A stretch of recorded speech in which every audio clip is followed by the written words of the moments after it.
Hello and welcome to the first episode of the book club. So we're going to be going through Computer Organization and Design, the RISC-V edition. I think I'm going to do one of these streams like once every week instead of the usual Risky Business episodes. So it's kind of a companion to the series because it's still related to RISC-V and, you know, what we're doing on Risky Business, but it's a little unique in that the series is going to be focused on going through content in books. So I'm going to number it separately and put it in its own playlist.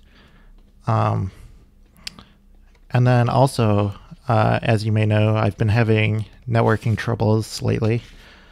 I believe the network is healthy today. It seems to be. One issue, I did notice the network blinked out a couple times during the pre-stream. And when that happens, OBS crashes. So I think it might have just blinked out now, so OBS might crash here. But I'll concatenate the videos together, and after this episode I might try downgrading OBS as well. But anyway, I'll try to stream it, and I don't know how it will go, but I guess I should say as a preface to this series, it seems at first, I kind of had a debate in my head over this, whether I should do a book club series, because going through a book on stream, it seems a little out there in terms of content. But the way I see it, with Risky Business, a lot of what we do currently is read technical documentation, and hopefully we'll get to a point where we're spending more time coding and less time reading. But right now, a lot of it is spent reading, and despite that, we have an audience. So it's not a huge audience, but there are people that appreciate it and enjoy that kind of content. So I think the same is going to be true for going through a book like Computer Organization and Design, especially because there are exercises in the book, and we'll go through those. I'll take notes in Milton and things like that. So, and give my own thoughts and commentary on the book as we read through it. So in that regard, I think there is value in the content that I think some people are going to enjoy. And then the other reason is just because streaming anything really is a good motivator for me, I find. And I think it will be a great excuse for me to go through this entire book and really study it in greater depth than I probably would otherwise. So that is another reason why I think this is a good series to go through. So without further ado, I'm gonna skip the preface here. If you would like to read the preface, I recommend buying a copy of the book, of course. And we're going to start off with Chapter 1. So, Chapter 1 is Computer Abstractions and Technology.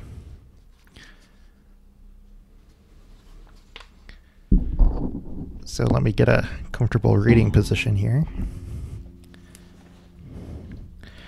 So 1.1 Introduction. Welcome to this book. We're delighted to have this opportunity to convey the excitement of the world of computer systems. This is not a dry and dreary field. where progress is glacial and where new ideas atrophy from neglect. No, computers are the product of the incredibly vibrant information technology industry, all aspects of which are responsible for almost 10% of the gross national product of the United States, and whose economy has become dependent in part on the rapid improvements in information technology promised by Moore's Law. This unusual industry embraces innovation at a breathtaking rate. In the last 30 years, there have been a number of new computers whose introduction appeared to revolutionize the computing industry. These revolutions were cut short only because someone else built an even better computer.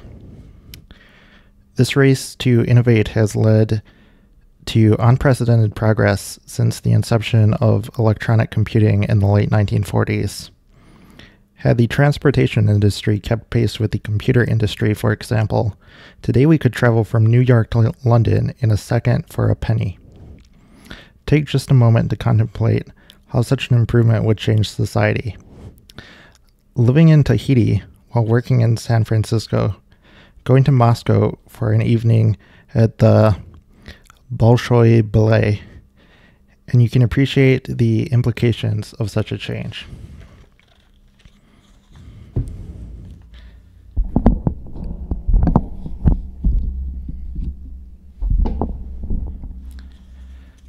Computers have led to a third revolution for civilization, with the information revolution taking its place alongside the agricultural and industrial revolutions. The resulting multiplication of humankind's intellectual strength and reach naturally has affected our everyday lives profoundly and changed the ways in which the search for new knowledge is carried out. There is now a new vein of scientific investigation, with computational scientists joining theoretical and experimental scientists in the exploration of new frontiers in astronomy, biology, chemistry, and physics, among others. The computer revolution continues. Each time the cost of computing improves by another factor of 10, the opportunities for computers multiply. Applications that were economically infeasible suddenly became practical. In the recent past, the following applications were computer science fiction. Computers in automobiles, until microprocessors improved dramatically in price and performance in the early 1980s, computer control of cars was ludicrous. Today, computers reduce pollution, improve fuel efficiency via engine controls, and increase safety through blind spot warnings, lane departure warnings, moving object detection, and airbag inflation to protect occupants in a crash. Not only that, but of course we have self-driving cars these days too.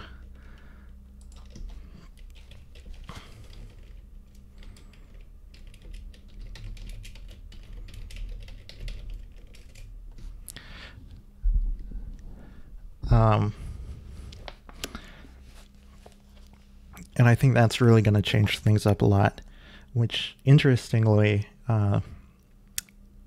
it's an application of deep learning. And there are like the computers in cars for self-driving are special purpose types of systems that are designed for like deep learning type of computation. And I know NVIDIA did a presentation.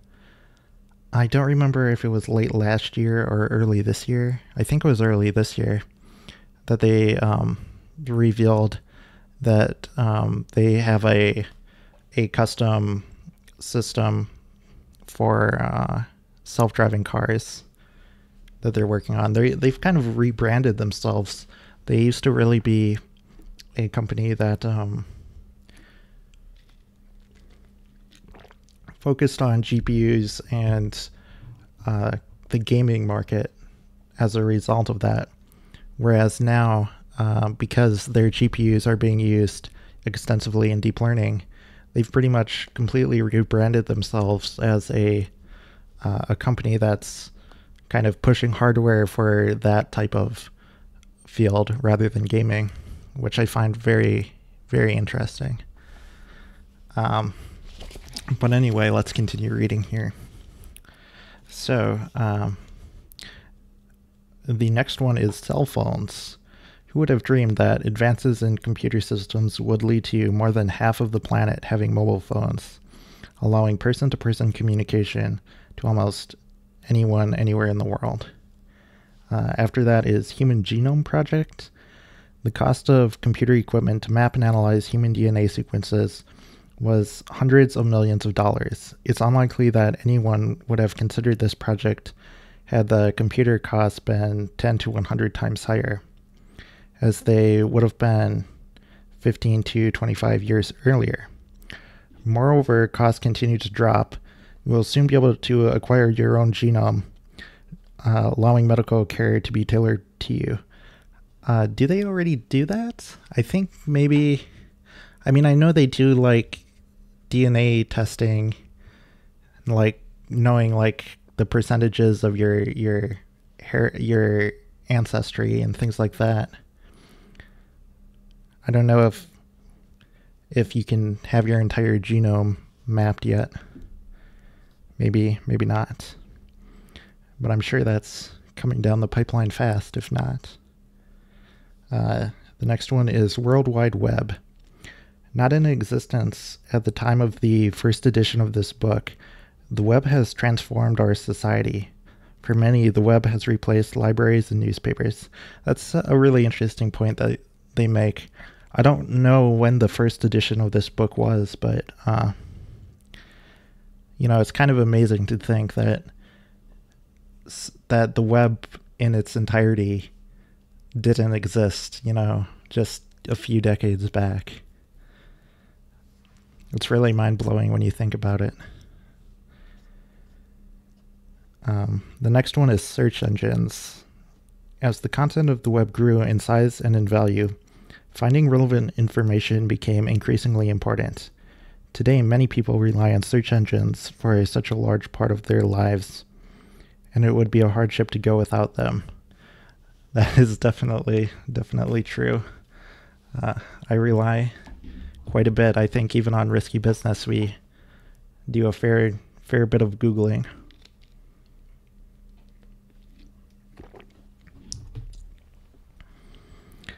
All right, so clearly advances in technology now affect almost every aspect of our society. Hardware advances have allowed programmers to create wonderfully useful software, which explains why computers are omnipresent. Today's science fiction suggests tomorrow's killer applications. Already on their way are glasses that augment reality, the cashless society, and cars that can drive themselves. So, I mean, this is already, like, I think this edition of the book, they didn't update anything other than changing the ISA used to be RISC-V instead of MIPS. I think there's an ARM edition as well. That's a little older. But,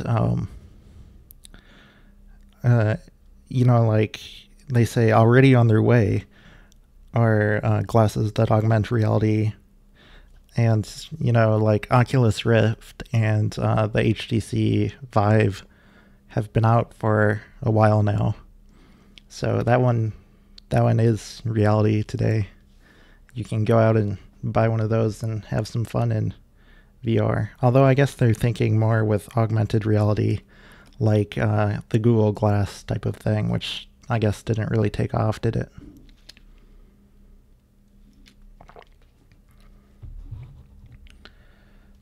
So, traditional classes of computing applications and their characteristics. Although a common set of hardware technologies is used in computers ranging from smart home appliances to cell phones to the largest supercomputers, these different applications have distinct design requirements and employ the core hardware technologies in different ways. Broadly speaking, computers are used in three dissimilar classes of applications. Personal computers are possibly the best known form of computing, which readers of this book have likely used extensively. Personal computers emphasize delivery of good performance to single users at low cost and usually execute third-party software. This class of computing drove the evolution of many computing technologies, which is merely 35 years old. Servers are the modern form of what were once much larger computers and are usually accessed only via a network. Servers are oriented to carrying sizable workloads, which may consist of either single complex applications, usually a scientific or engineering application, or handling many small jobs, such as would occur in building a large web server. These applications are usually based on software from another source, such as a database or a simulation system, but are often modified or customized for a particular function. Servers are built from the same basic technology as desktop computers, but provide for greater computing, storage, and input or output capacity. In general, servers also place a high emphasis on dependability, since a crash is usually more costly than it would be on a single-user PC. Servers span the widest range in cost and capability. At the low end, a server may be little more than a desktop computer with a screen or keyboard and cost $1,000. These low-end servers are typically used for file storage, small business applications, or simple web serving. At the other extreme are supercomputers, which at the present consist of tens of thousands of processors and many terabytes of memory and cost tens of hundreds of millions of dollars. Cost tens to hundreds of millions of dollars. Supercomputers are usually used for high-end scientific and engineering calculations, such as weather forecasting, oil exploration, protein structure determination, and other large-scale problems.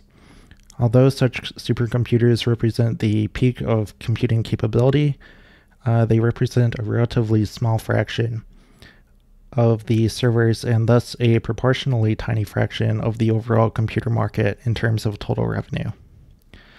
Lastly, we have embedded computers. They are the largest class of computers and span the widest range of applications and performance.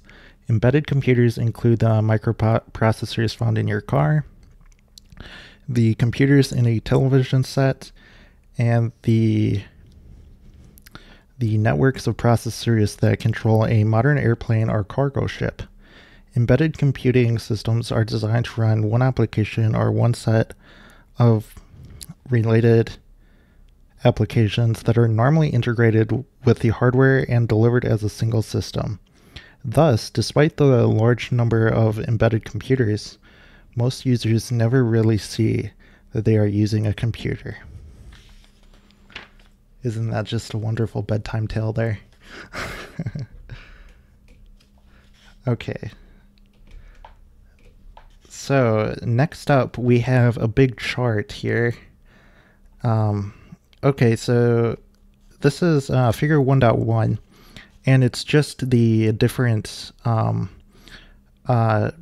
terminologies of, so like, I'll tell you what the diagram is. I'm not going to draw this one out in Milton, but so we have a column that says decimal term, and then it has kilobyte, megabyte, gigabyte, terabyte, petabyte, exabyte, zettabyte, yottabyte. It gives the abbreviations, then the values, and then it has the binary ones, which is kibibyte, megabyte, gigabyte, terabyte, petabyte, exabyte, zettabyte, and yottabyte.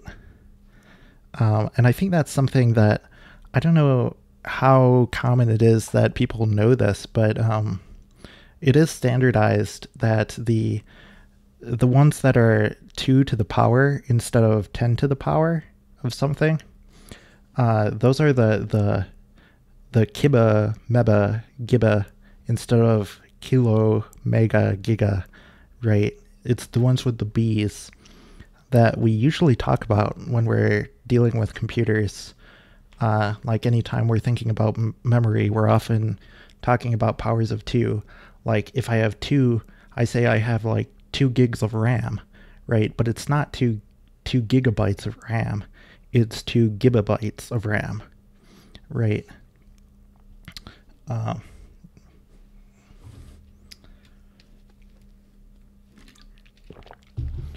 And I think 2 gigabytes is pretty small by today's standards too. I use quite a bit more than that, but my point is that there is a difference between those, and the abbreviations, I'll say this just in case people don't know, you can look it up on Wikipedia, of course, but the abbreviations for the kilobyte, megabyte, and so on are like a capital K, lowercase I, and then capital B. Whereas if you're talking about a kilobyte, which is the decimal one, then it's just a capital K and a capital B, right? That's one thing about another book that we're not currently reading on the series, but I recommended in Risky Business. The book is COAD by Charles Petzold. I highly recommend checking that book out. And it was written, like, I think it was published the year after this was standardized. These, what do you call them? Like units, right? When they were standardized. So, obviously the common parlance is just to use the decimal terms for either one, which of course is confusing and wrong. And one thing about that book, the book COAD, is he does talk in terms of describing memory and stuff as like kilobytes, megabytes, gigabytes, when he is actually referring to what is now standardized as kilobytes, megabytes, gigabytes, and so on and so forth. So that book is a little bit out of date in that regard, but I still highly recommend checking out that book. But it is, like I say, it's something to be aware of, just in case you didn't know that. That is a good thing to know. Anyway, let's continue reading here. So embedded applications often have unique application requirements that combine a minimum performance with stringent limitations on cost or power. For example, consider a music player. The processor need only to be as fast as necessary to handle its limited function, and beyond that, minimizing cost and power is the most important objective. Despite their low cost, embedded computers often have lower tolerance for failure, since the results can vary from upsetting, when your new television crashes, is the example they give you there, to devastating, such as might occur when the computer in a plane or cargo ship crashes. In consumer-oriented embedded applications such as digital home appliance, dependability is achieved primarily through simplicity, the emphasis on doing one function as perfectly as possible. In large embedded systems, techniques of redundancy from the server world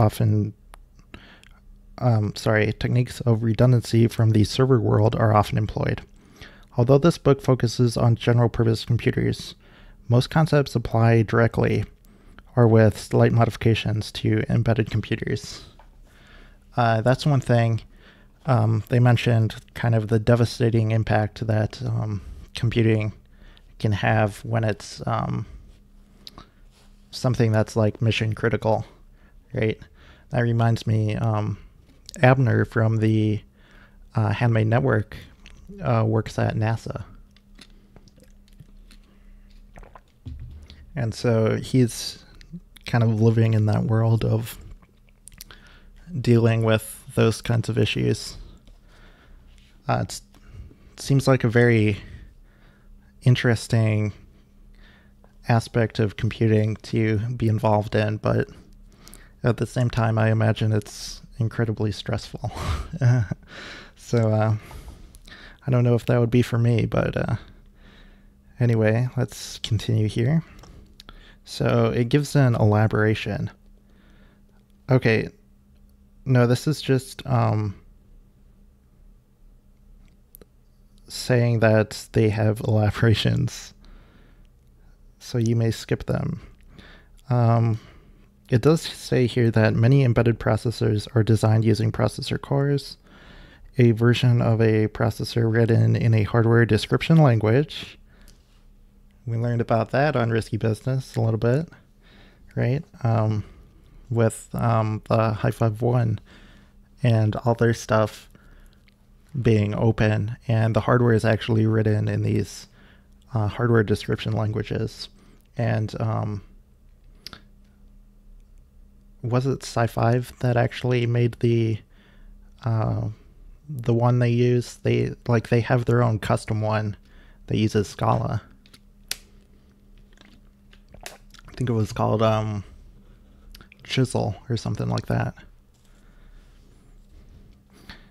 But anyway, such as Verilog or VHDL, the core allows a designer to integrate other application-specific hardware with the processor core for fabrication on a single chip. Welcome to the post-PC era. The continuing march of technology brings about generational changes in computer hardware that shake up the entire information technology industry. Since the last edition of the book, we have undergone such a change. As significant in the past is the switch starting 30 years ago to personal computers. Replacing the PC is the personal mobile device, otherwise known as a phone. PMDs are battery operated with wireless connectivity to the internet and typically cost hundreds of dollars. And like PCs, users can download software, apps, to run on them. Unlike PCs, they no longer have a keyboard and mouse and are more likely to rely on a touch-sensitive screen or even speech input. Today's PMD is a smartphone or a tablet computer, but tomorrow it may include electronic glasses. They have another diagram here showing the rapid growth over time of tablets and smartphones versus the PCs and traditional cell phones. Taking over from conventional server is cloud computing, which relies upon giant data centers that are now known as warehouse-scale computers. Companies like Amazon and Google build these WSCs containing 100,000 servers and then let companies rent portions of them so that they can provide software services to PMDs without having to build warehouse-scale computers of their own. Indeed, software as a service deployed via the cloud is revolutionizing the software industry, just as PMDs and warehouse-scale computers are revolutionizing the hardware industry. Today's software developers will often have a portion of their application that runs on the PMD and a portion that runs in the cloud. What you can learn in this book. Successful programmers have always been concerned about the performance of their programs because getting results to the user quickly is critical in creating popular software, which I think is really a shame.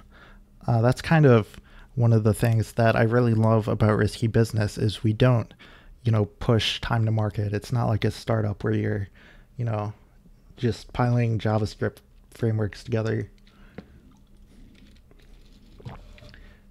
to make a quick product. We actually dive down and really study the low level and get a good understanding and try to build quality software from the ground up. That's really what I think the handmade philosophy is all about, and that's really kind of a rewarding experience and a breath of fresh air from this kind of modern industry that we're in, where everyone is just rushing to get a product out of the door. So in the 1960s and 1970s, a primary constraint on computer performance was the size of the computer's memory. Thus, programs often followed a simple credo: minimize memory space to make programs fast. In the last decade, advances in computer design and memory technology have greatly reduced the importance of small memory size in most applications other than those in embedded computing systems. Programmers interested in performance now need to understand the issues they have replaced the simple memory model of the 1960s, the parallel nature of processors and their hierarchical nature of memories. We demonstrate the importance of this understanding in chapters 3 to 6 by showing how to improve performance of a C program by a factor of 200. Moreover, as we explain in section 1.7, today's programmers need to worry about energy efficiency of their programs running either on the PMD or in the cloud, which also requires understanding what is below your code. Programmers who seek to build competitive versions of software will therefore need to increase their knowledge of computer organization. We are honored to have the opportunity to explain what's inside this revolutionary machine, unraveling the software below your program and the hardware under the covers of your computer. By the time you complete this book, we believe you will be able to answer the following questions. How are programs written in a high-level language such as C or Java translated into a language of the hardware, and how does the hardware execute the resulting program? Comprehending these concepts forms the basis of understanding the aspects of both the hardware and the software that affect program performance. What is the interface between the software and the hardware, and how does software instruct the hardware to perform needed functions? These concepts are vital to understanding how to write many kinds of software. What determines the performance of a program, and how can a programmer improve the performance? As we will see, this depends on the original program, the software translation of that program into the computer's language, and the effectiveness of the hardware in executing the program. What techniques can be used by hardware designers to improve performance? This book will introduce the basic concepts of modern computer design. The interested reader will find much more material on this topic in our advanced book, Computer Architecture, A Quantitative Approach. That's the other book that's getting a RISC-V edition. I don't think it's available even for pre-order yet, but I'm definitely going to get that. I like this book that I'm reading right here. I have the old version of the book like sitting right next to me, right? But I don't have a copy of this other book yet, so that one will be completely new to me, and I'm looking forward to that. After we finish up this book here, we're going to go through that one. That's my plan. So continuing on here, what techniques can be used by hardware designers to improve energy efficiency? What can the programmer do to help or hinder energy efficiency? What are the reasons for the consequences of the recent switch from sequential processing to parallel processing? This book gives the motivation, describes the current hardware mechanisms to support parallelism, and surveys the new generation of multi-core microprocessors. Since the first commercial computer in 1951, what great ideas did computer architects come up with that lay the foundations of modern computing? All right, those are all the questions that we are apparently going to answer in this book. So, without understanding the answers to these questions, improving the performance of your program on a modern computer or evaluating what features might make one computer better than another for a particular application, will be a complex process of trial and error, rather than a scientific procedure driven by insight and analysis. This first chapter lays the foundation for the rest of the book. It introduces the basic ideas and definitions, places the major components of software and hardware in perspective, shows how to evaluate performance and energy, introduces integrated circuits, the technology that fuels the computer revolution, and explains the shift to multi-cores. In this chapter and later ones, you will likely see many new words or words that you may have heard but are not sure what they mean. Don't panic. Yes, there is a lot of special terminology used in describing modern computers, but the terminology actually helps since it enables us to describe precisely a function or capability. In addition, computer designers, including your authors, love using acronyms, which are easy to understand once you know what the letters stand for. To help you remember and locate terms, we have included a highlighted definition of every term in the margins the first time it appears in the text. That's one issue of me reading a book like this. I can't really convey that aspect of it to you. But I recommend buying a copy of the book and following along if you enjoy this type of thing. I think it would definitely be worth your while, even though textbooks are sadly pretty expensive, especially new ones, but I think it's worthwhile. So, so they've included highlighted definitions of every term. After a short time of working with the terminology, you will be fluent, and your friends will be impressed as you correctly use acronyms such as BIOS, CPU, DIMM, DRAM, PCIe, SATA, and many others. Yeah. We're just gonna learn lots of wonderful technology terms to impress our friends. That's what we do here on Risky Business.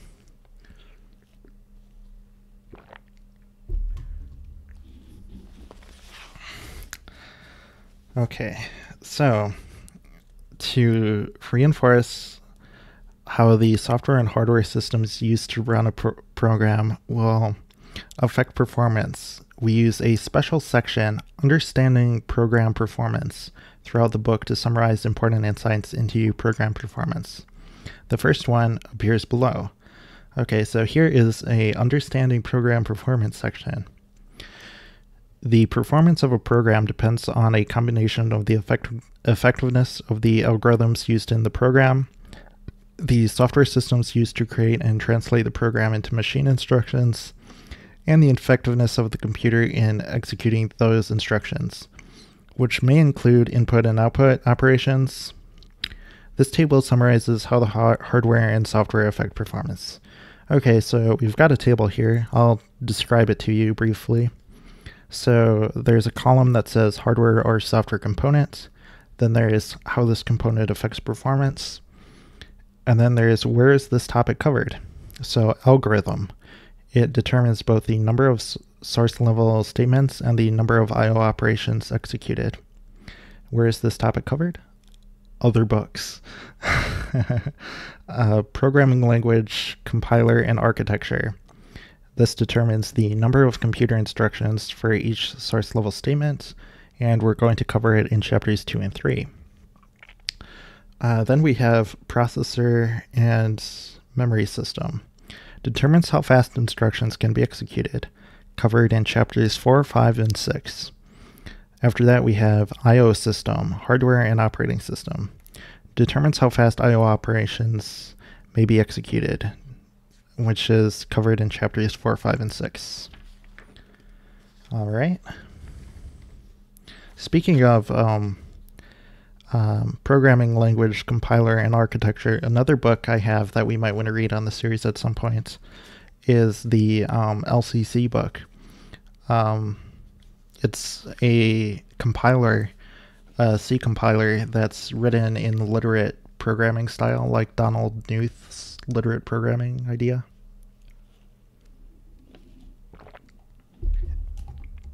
And so you can actually buy this book that is details the entire compiler.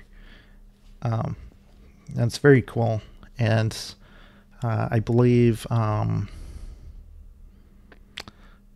think it was Sean McGrath that recommended it. So I'm really looking forward to reading that. I've maybe same with the other version of this book. I've maybe read like a chapter or two of it, and not gone on from there. So doing a book club like this is really motivating to actually finish books.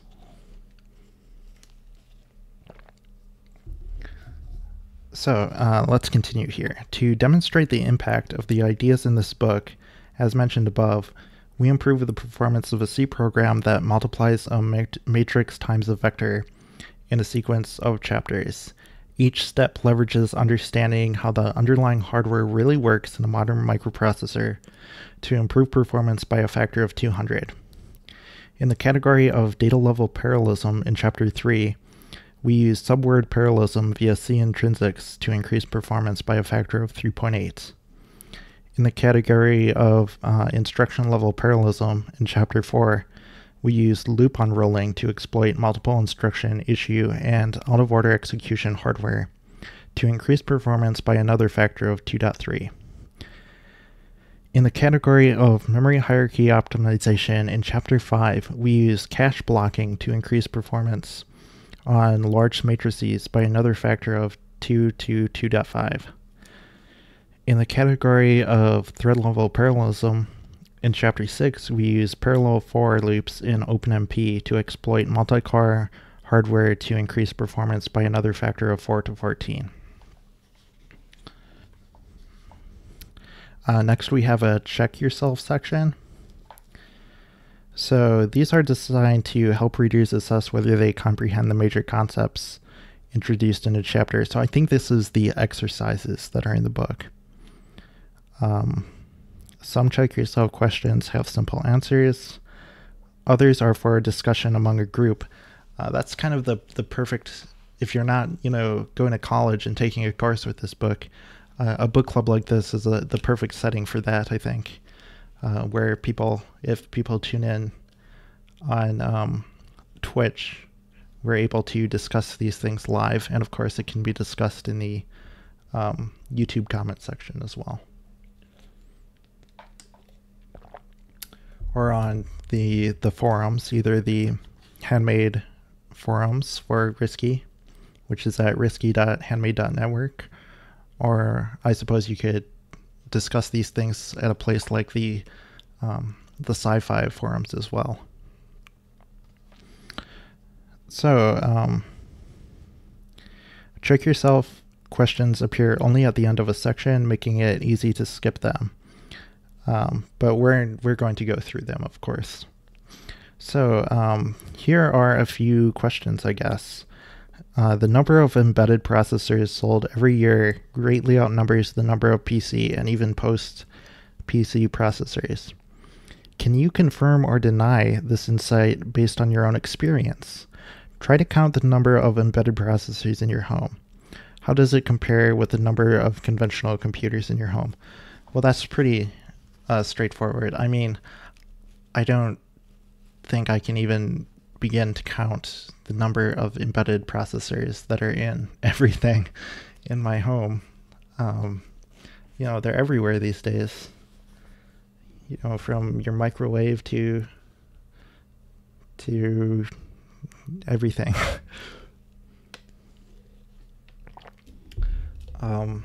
Whereas with conventional processors, we've only got maybe like a handful. And even in like your monitor or your motherboard or components for a traditional system, you have plenty of little chips that are doing, specific embedded work to make that hardware function as intended. So the next question is, as mentioned earlier, both the software and hardware affect the performance of a program. Can you think of examples where each of the following is the right place to look for a performance bottleneck? So the algorithm chosen, the programming language or compiler, the operating system, the processor, the I/O system, and devices. So, I mean, when it comes to performance optimization, algorithms are kind of like the starting point, I'd say, when you're optimizing. Like the classic example would be sorting a list or something, right? You have an array and you want to sort it. There are a number of approaches you can take to that, and you can optimize any one of them, but the point is that if you have like a really large array, eventually, no matter how much you optimize one, the algorithm kind of wins out in the performance bottleneck. Like, it's the dominating bottleneck. And at that point, you can get a speed up just by using a different algorithm. And really, I think like the optimal algorithm to use for any situation is to like find the optimal algorithm for different points and then like glue them all together. So like you might have an algorithm that's really fast for small arrays, but it doesn't scale very well.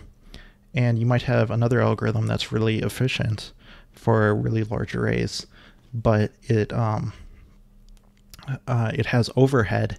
So for a small array, the overhead, the less efficient algorithm can actually win out because it doesn't have that overhead, and it doesn't, like, it's not at the scale where the better algorithm is actually going to win. So in a case like that, you're better off having a function that looks at how big the array is and then says, okay, it's really small, we're going to do the one that's fast for small arrays. Or, oh, it's really large, we're going to do the other one. That's kind of the deal with algorithms. Then there's like programming language or compiler. One example I can think of that is garbage collection. Like, for example, the D programming language has garbage collection. And that, of course, can be a serious hindrance to performance. And one example I have of that was pretty recently. Sometimes in my free time, I like to play around with, I've been kind of playing around with doing C-style programming in D, but kind of bare metal. Not bare metal in the sense of not running on an operating system, but in the sense of no runtime or anything like that. And one of the things I wanted was to be able to control my translation units. So the performance of compiling a piece of software, you usually get, like, for a small program, it can be faster for you to just do a Unity build. And it might be faster to do a more traditional style build where you're doing every module as its own translation unit and then linking those together in the end, because then you get that incremental nature where you don't need to recompile everything. But for small projects, I really like kind of Casey's take on it of just do a Unity build where you compile everything as a single translation unit. I really think that is the right way to go. And so I was looking into, I want to compile my D code as a single translation unit. But if you're using the module system in D, a file corresponds to a module, and a module is compiled as a single translation unit. And you can't really control that. So what I did was I looked at a variety of different ways to approach this.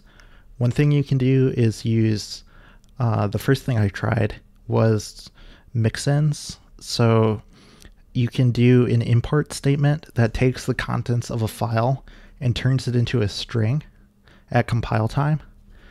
So it turns it into a string literal. And then you can do a compile time mixin, which takes a string and turns it into actual code that's going to get compiled. So you can do that to do the same thing that an include statement does in C. The problem with that, and I know this is a total tangent from what we're doing on this series. I apologize if you don't know D, but the problem with that is that when you go to debug your code, it turns out with the mixins, the way it gets compiled, it doesn't like generate an intermediate file. So you get these temporary things that hold the mixin contents, and when you debug your program, it messes up your line numbers, and you can't actually see the source code, the original source code of the mixin. So you can only step into the assembly, like the compiled code. You can't see the original source while you're debugging. So I decided that method was a no-go. And then I tried the C preprocessor. So if you're using like GCC, you can actually have it run the preprocessor, but nothing else. And so I tried just using the preprocessor. And there's like a variety of flags that you need to set to get everything doing what you want. But I messed with that, and the issue that I had there was that there are like default symbols that get expanded in the C preprocessor. So like, for example, I had version Linux statements in my code, and Linux got expanded to be 1, like the constant 1. And another thing would be like the underscore file underscore, and the one that does line and things like that. Like, I'm going to want to use that in my code because that's something D has too, but I don't want the preprocessor to be doing that expanding.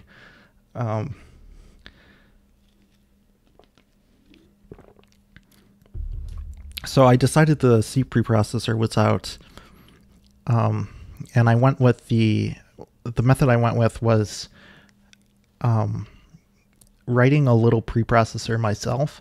So I put public import statements in my code, and then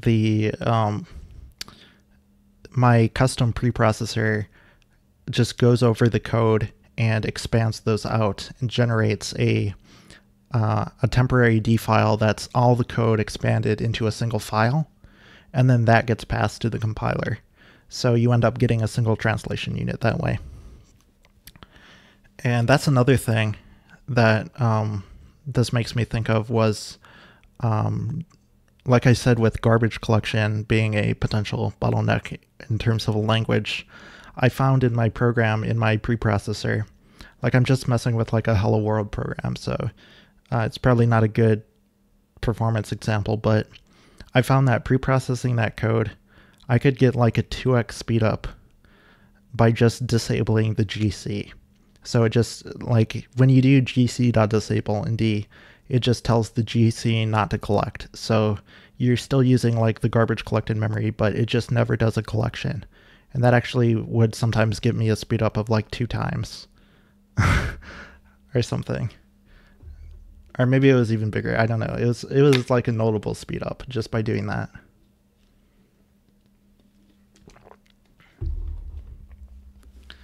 But yeah, okay, so let's look at the last of these.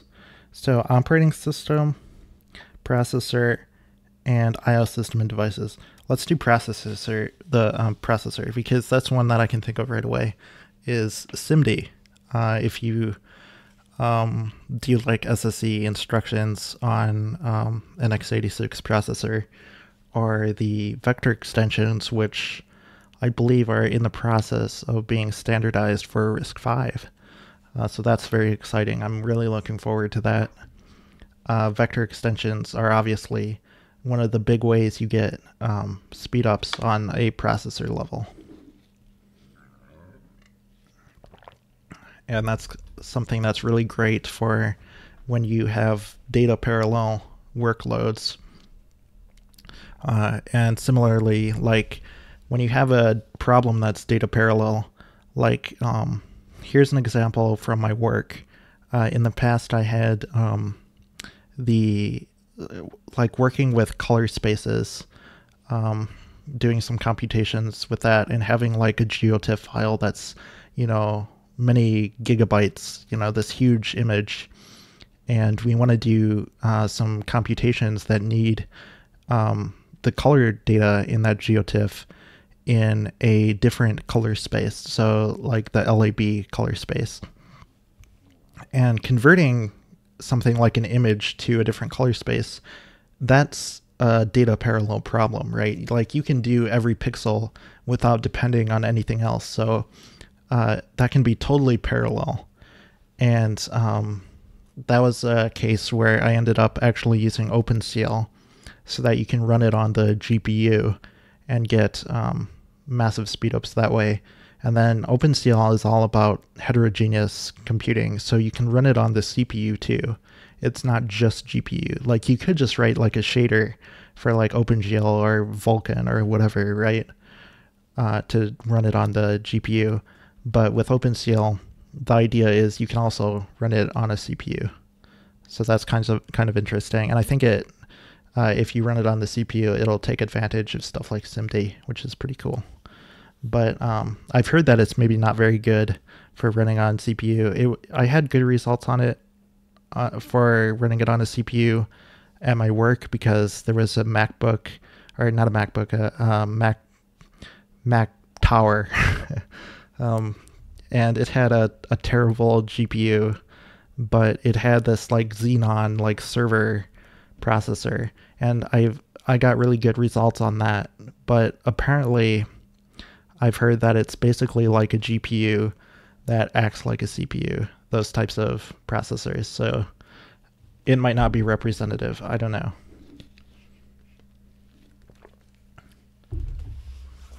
Okay, so what were the other ones? Operating system and I/O devices. Okay, so an example where the operating system or I/O devices is a bottleneck. Well, I mean, with I/O devices, that's extremely common. Like memory is a huge issue. That's like the main thing in computer optimization these days, is the fact that memory is so slow compared to the speed of the processor. It's just a huge difference, and there are great visualizations. If you Google for this stuff, you can see like visualizations where they have a cars, and they have to wait at a stoplight, and then they move across the screen, and you see this, where they're like, this one's the cache, and this one's the, RAM, going to do a fetch from RAM or whatever. And they show you the massive difference by putting it on a more digestible time scale. It's easy to find that stuff if you want to look for it. But like that's the huge thing these days. And I know just using SSDs instead of hard drives, the difference of performance, like that is the biggest difference I've ever noticed in computer hardware, like an upgrade, like how much of an impact it really makes to go from a hard drive to an SSD. So I always use SSDs now. I won't use, I'm not going to make a system that's only got a hard drive in it. It needs to have an SSD, right? It's maybe not so noticeable if you've got a crappy operating system like Windows, but on a Linux system, you really notice it, at least. And like I have a Windows VM because for work I need to occasionally develop software for Windows because the clients use Windows, right? And I don't use Windows. I don't have Windows on any of my machines. But so for work, I set up a virtual machine, and like Windows running in that virtual machine, no system updates or any of that crap, just like a plain Windows with the Windows 7 with all the updates and everything turned off.